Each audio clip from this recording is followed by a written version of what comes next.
He sent me this selfie and said, "Look, I'm officially a volunteer now." Olga and Yuri Kayovy are from Kherson in southern Ukraine. When the war started, Yuri joined the local Red Cross initiative, bringing humanitarian aid from Ukrainian-controlled Zaporizhia to Kherson, which Russia occupied at the time. On one of these trips, Yuri was arrested by Russian forces. On August 6, 2022, an acquaintance who was with Yuri called me and told me that my husband had been detained.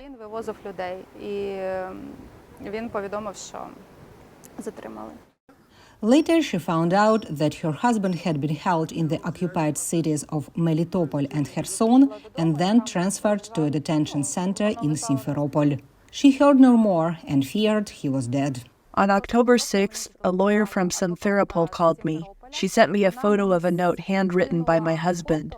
That's when I realized that he was alive.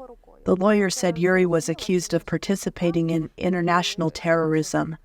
She said that a couple of weeks later, the lawyer informed her that her husband had been taken to the Lefortovo prison in Moscow. This October, it will be a year since he has been there, and there are many more like him, civilians from Ukraine considered Russian-held hostages. The UN says there are hundreds of cases. Ukrainian leaders say there are tens of thousands. Russia does not acknowledge holding civilians at all, let alone its reasons for doing so.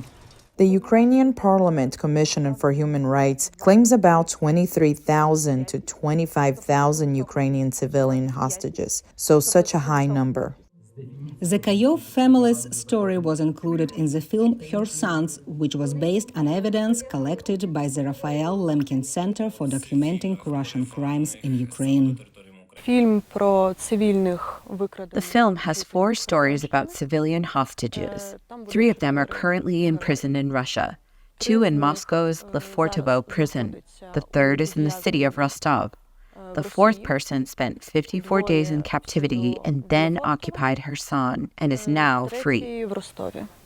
Director Hanna Berehova says there is enough material for at least 3 more sequels of the film. Analysts say that the only thing relatives and human rights defenders can do for captive Ukrainian civilians is publicize their cases. Unlike prisoners of war, abducted civilians are not part of exchanges under international law.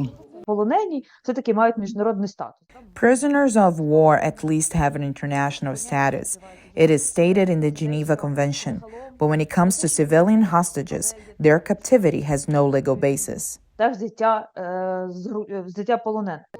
She says that in any case, exchanging Ukrainian civilians for Russian prisoners of war is not an option for Ukraine.